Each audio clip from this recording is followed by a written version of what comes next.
Hey provocateurs, welcome to my channel.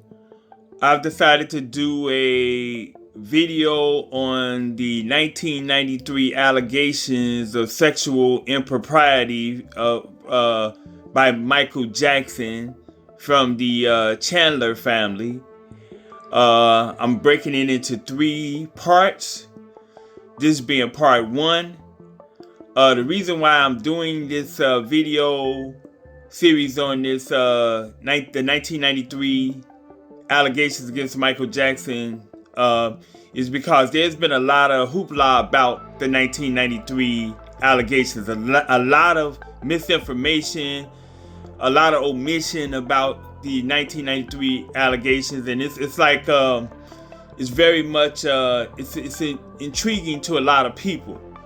A lot of people hold these allegations in 1993 up as a holy grail almost of all the allegations against Michael Jackson, or the couple of allegations against him. So I just wanted to explore it a little further, put in my 2 cents as I know the truth to be, and like I said, this is part 1 of it, and we're gonna get into it, and we're gonna get into all of it. We're gonna get into the civil case settlement, the grand juries that didn't come back with an indictment, all of it. I'm gonna try to touch bases on all of it. So, I hope you follow all 3 parts, starting with part 1, and let's get into it. In May of 1992, Michael Jackson was traveling on Wilshire Boulevard in Los Angeles, and he experienced car trouble.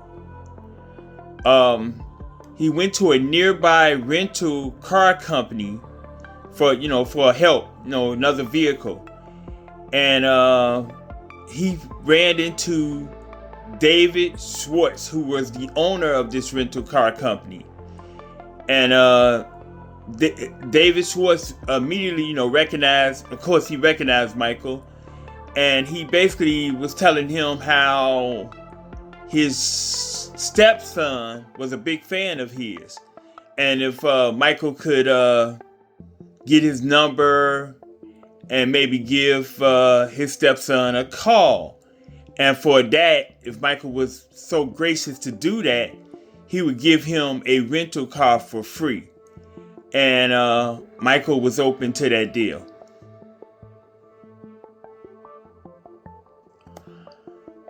David Schwartz then called his then wife June and told her that Michael Jackson was there at his company, and told her to come down there to meet him, and of course bring her son with her.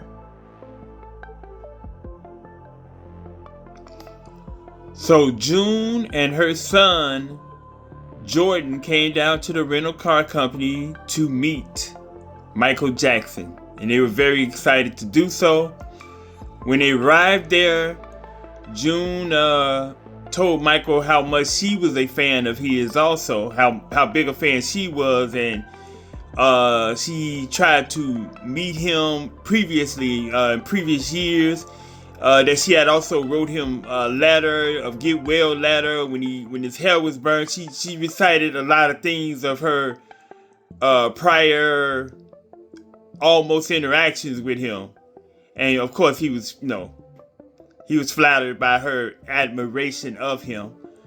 But an employee of that rental company said that he noticed how June also was trying to push her son Jordan on Michael. It appeared like June was trying to push her son Jordan onto Michael, like in a way like that, like trying to push. That's what they noticed. That employee noticed that she seemed to try to push her son Jordan onto Michael at that rental car company.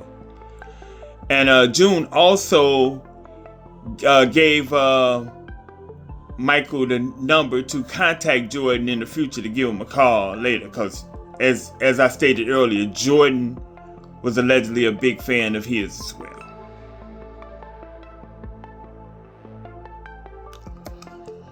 Approximately 2 weeks after their initial meeting at the rental car company, Michael made good on his promise to give Jordan a call. He called Jordan for the first time about 2 weeks after the initial meeting at the rental car company. And after that initial call, Michael called Jordan about 8 to 9 times after that initial call. So that was about it broke down to about he was calling him maybe about once a month. About once a month. It broke down to about once a month he'll call, and the calls lasted anywhere from like 10 minutes to an hour and 30 minutes. And Jordan's mother June was present for all of those phone calls, all those phone conversations that Michael and Jordan had during those times.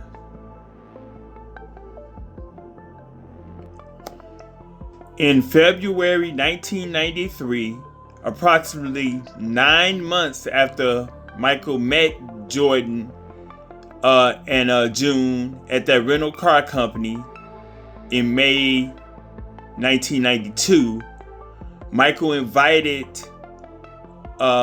Jordan, his mother June, and Jordan's younger half-sister Lily to Neverland Ranch for the first time. After June, Jordan, and Lily's initial visit to Neverland in February 1993, they made several other visits to Neverland after that. So between February 1993 and May 1993, they made several visits to Neverland in between that time span. They also, within that time span, they traveled with Michael Jackson around the world to places like Las Vegas, Paris, Monaco, Florida. They traveled several places with MJ as well. He invited them on trips to travel with him several places. So all three of them traveled with Michael Jackson to several places around the world within that time span as well, between February 1993 and May of 1993. So they was constant traveling partners with him. They went to, like I said, Las Vegas, Florida, Paris, Monaco, just several places around the country. They traveled with him, and they was companions of him. All three of them. Interesting note I want to say here. June's husband, David Schwartz, who initially introduced them to Michael Jackson at his rental car company that he owned, him and June were separated at this point. So that's why David Schwartz was not really in the picture at this time, because him and June were separated at this point. At this time, they were separated.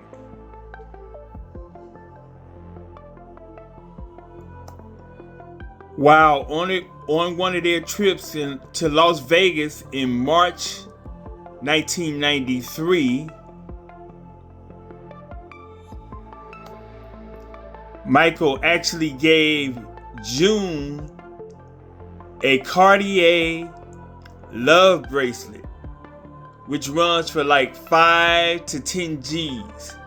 So, yeah. So, and you don't just give those to just anybody. But yeah, in March 1993, while in Las Vegas, Michael gave June a Cartier love bracelet that looked something like this right here.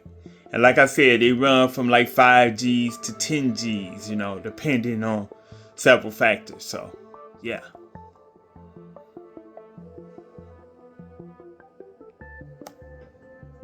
In April of 1993, June invited Michael to her house for the first time. And after that first time invite, Michael went on to stay at June's house about 30 times between April 1993 and May 1993. in increments of 1 week and 2 weeks. Like he would probably stay over there 1 week and then leave and come back and probably stay 2 weeks and in increments like that. But a total of about 30 times between April 1993 and May 1993.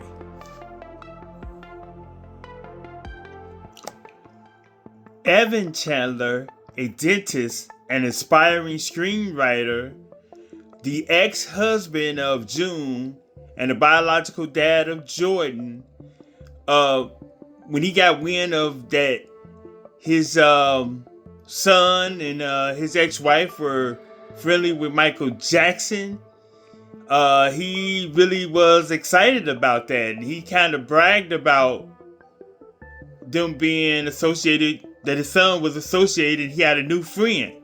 See, Evan wasn't known to be very much interested in Jordan's life too much before then, but all of a sudden he drew a bigger and greater interest to be in his son Jordan's life when he learned of Jordan's new friend being the most famous person on the planet.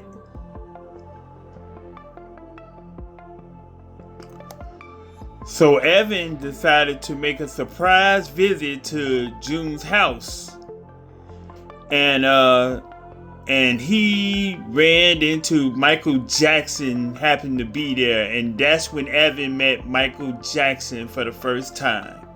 That was around May the 20th, 1993, when Evan made that surprise visit to June's house, and MichaelJackson so happened to be there. And like I said, that's when Evan met Michael for the first time, and he was excited about meeting him. In fact, Evan was so in favor of the friendship that his son had with MichaelJackson, he allowed MichaelJackson to stay at his house with Jordan when Jordan was doing his visitation with him, his week-long visitation with his dad. He allowed MichaelJackson to stay at his home with Jordan during the Memorial Day weekend in 1993.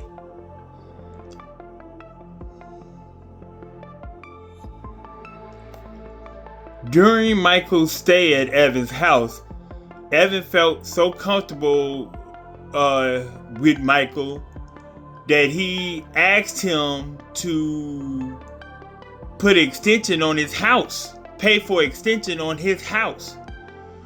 When Michael declined that, politely declined, Evan progressed to maybe Michael should shell out to buy him a whole new house. And of course, Michael politely declined that request as well.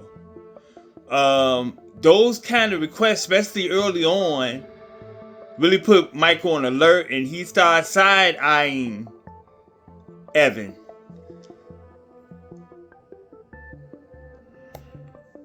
At this point, Michael started to become wary of Evan's intentions and how because those caught him by surprise for Evan to ask him to pay for extension on his house, and eventually asked him to purchase him a whole new house. So Michael became weary of Evan, and he tried to keep his distance at that point from Evan, even though he had spent time with Evan prior. Which he kind of initially he liked Evan. He thought Evan was pretty cool, so they got along for a few days. But yeah, when the unusual request came, about buying a house and putting an extension on the house, it really put Mike on alert of Evan, and he really wanted to kind of distance himself a little from Evan.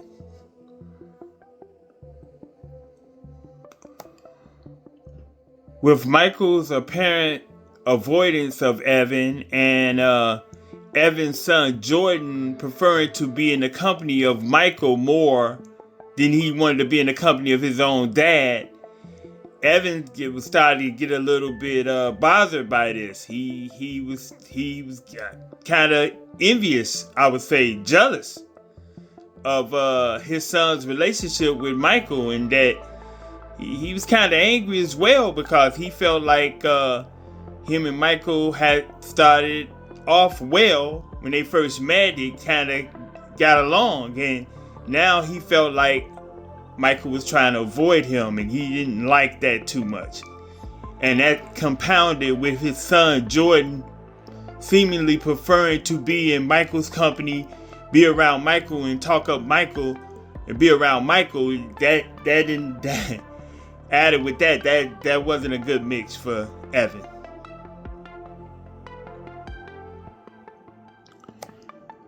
At this point, around June 1993, Evan started bringing up ideas that Michael must have been having an improper relationship with his son. He was building that up in his mind, or he was talking that up. Didn't have no evidence or no proof to that degree, but he just conjured that idea up, that whole concept up. And he even brung that idea or that suggestion to his ex-wife June, who told him to go F himself when he brought that to her. And he also asked his son Jordan, had anything improper happen, or did Michael touch you here? He asked him several times within June, and Jordan vehemently denied it each and every time he asked him, did anything improper, or was Michael doing anything improper? So, yeah. He also, around this time, decided to reopen a custody battle with his ex-wife June over the custody of Jordan, with the help of his newly hired attorney, Barry Rothman. More on him later. Evan became further hurt when on Father's Day 1993, which was like on June the 20th of 1993. That's when Father's Day fell in 1993.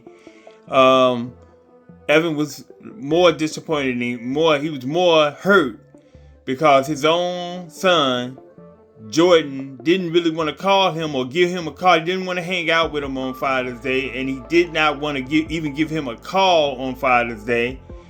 And this really hurt Evan.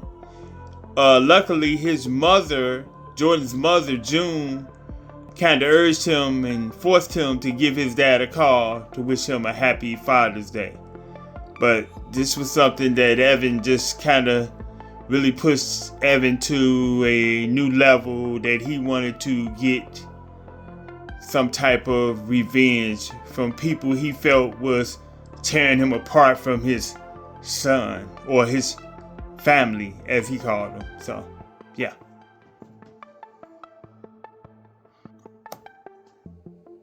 With that, I'm going to end part 1 right here. Please look forward to part 2, which will be soon upcoming. Please feel free to like, share, and comment on this video here. Also, make sure to subscribe to the channel if you haven't already.